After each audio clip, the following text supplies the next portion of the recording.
Komunikasi Politik di Era Disrupsi, disusun oleh saya, Dewi Ardhiyani dengan NIM 1900208 dari Pendidikan Kewarganegaraan Angkatan 2019A. Dengan dosen pengampu dari mata kuliah Sosiologi Politik, ada Prof. Dr. Karim Suryadi MSI, Dr. Leni Anggraini MPD, dan Ibu Sri Wahyuni Tanzil MPD. Sebelum membahas lebih lanjut, kita harus mengetahui dulu apa itu komunikasi politik di era disrupsi.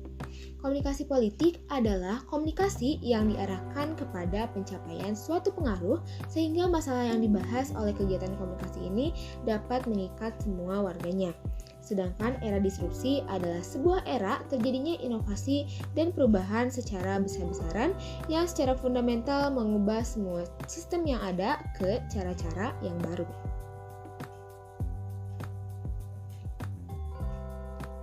Jadi dapat kita simpulkan bahwa komunikasi politik di era disrupsi ialah komunikasi mengenai hal-hal politik yang dilakukan melalui media-media digital.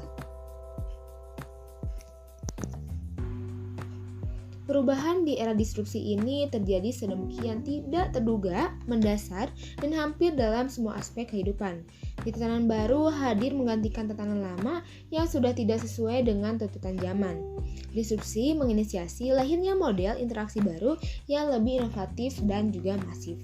Nah, disrupsi akan mendorong terjadinya digitalisasi sistem politik yang akhirnya munculnya inovasi aplikasi teknologi digital yang akan menginspirasi lahirnya aplikasi sejenis di bidang politik. Contohnya seperti kampanye, pengerahan massa yang diganti dengan edukasi via berbagai media sosial. Yang tidak saja lebih murah akan tetapi juga memiliki daya jangkau audiens yang jauh lebih luas dan juga merata. Era disrupsi ini memiliki pengaruh besar terhadap bidang komunikasi politik, terutama dalam hal kampanye pemilu, sebagai sarana untuk opini publik, posisi politik, kebijakan publik, dan juga dukungan politisi yang berkampanye. Nah, di sini ada salah satu pemanfaatan media sosial dalam komunikasi politik di era disrupsi. Dalam strategi kampanye politik, yaitu pada pemilihan umum 2019 di Indonesia melalui Twitter, dilakukan oleh partai politik seperti Partai Amanat Nasional atau PAN, Partai Kebangkitan Bangsa atau PKB, Partai Persatuan Pembangunan atau PPP, Partai Keadilan Kesejahteraan atau PKS, Partai Gerakan Indonesia Raya atau Gerindra, dan Partai Demokrasi Indonesia Perjuangan atau disingkat PDIP. Nah, partai tersebut memiliki peran dan berkontribusi besar terhadap kampanye. Nah, di sini dapat kita simpulkan bahwa komunikasi politik di era disrupsi saat ini tentu akan memberikan dampak positif dan juga negatif.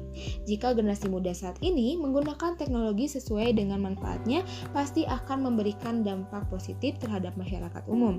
Karena melalui teknologi ataupun media sosial yang ada dapat menginformasikan dinamika politik yang terjadi saat ini. Jika para generasi muda hanya memanfaatkan teknologi untuk kepentingan diri sendiri, tentu hanya akan memberikan dampak negatif terhadap diri sendiri dan juga orang lain. Sekian pemaparan dari saya, terima kasih atas perhatiannya, semoga ilmunya dapat bermanfaat. Wassalamualaikum warahmatullahi wabarakatuh.